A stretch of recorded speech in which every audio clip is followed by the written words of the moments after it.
সংবাদ আছে রে ভাই, কোম্পানি তোরে ছাঁটাই করছে রে ভাই। শফিক, তোর চাকরি গেল কেন? নিশ্চয়ই কোন একটা আকাম কুকাম করছো, সেজন্য তোর চাকরি চলে গেছে। তুই আমার কোনো স্বপ্নটা পূরণ করতে পারলি না। চলো।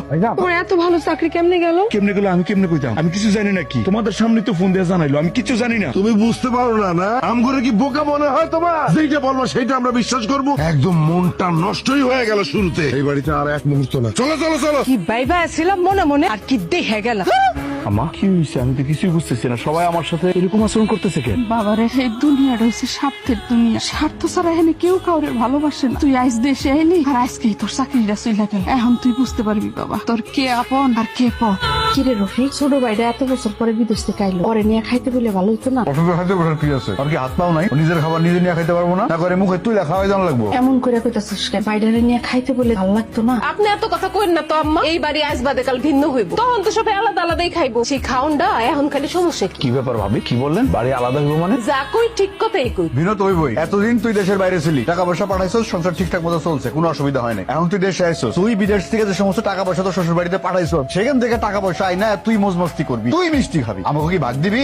ভাইজান তুমি কিন্তু ভুল বুঝতেছো। আমি বিদেশে গিয়া কোনো জায়গায় টাকা জমাই না। যা পাঠাইছি সব তো বাড়িতেই পাঠাইছি, তোমার কাছেই পাঠাইছি। আহারে, তুমি কইলা আর আমরা বিশ্বাস করে নিলাম না। তুমি যত কথাই কও, আমরা কি আর কিছু জানি না ভাবছো? বাস জানো তো খুব ভালো হইছে। শফিক তো আমার বাপের বাড়িতে টাকা নিয়ে টাকার পাহাড় বানায় ফেলাইতেছে। আর কিছু কইবা? লোকটা একটু শান্তি মতো খাইতে দাও, অন্তত খাইতে বসছে সে। রফিক বাবা, ভাত খা। রফিক, বাইডারে একটু খাইতে দে তো শান্তি মতো।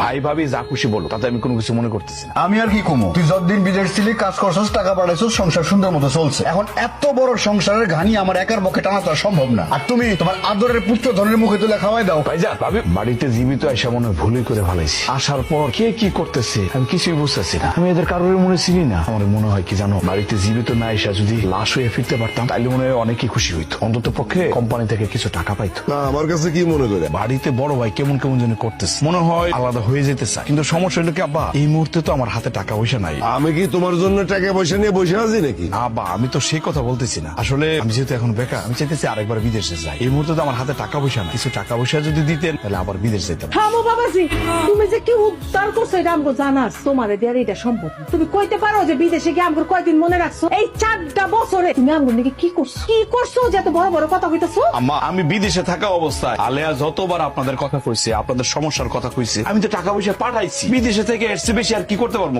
টাকা কয় টাকা দিছো তুমি আমগরে? 10-20 হাজার টাকা দিয়া তুমি আমগরে কথা শুনাইতেছো? আব্বা কি কইতেছে? 10-20 হাজার মানে নিম্ন তো আমি 2 লাখ টাকা দিছি। আব্বা, শফিক তো যে টাকা দিছে সেই টাকা চাইতেছে না। ও একটু বিপদে পড়ছে তো এই জন্য একটু হেল্প চাইতেছে আপনার কাছে। না আমি কাউরে হেল্প করতে পারবো না। সবাই স্বার্থপর। আর বিদেশে গেলে কেউ কাউরে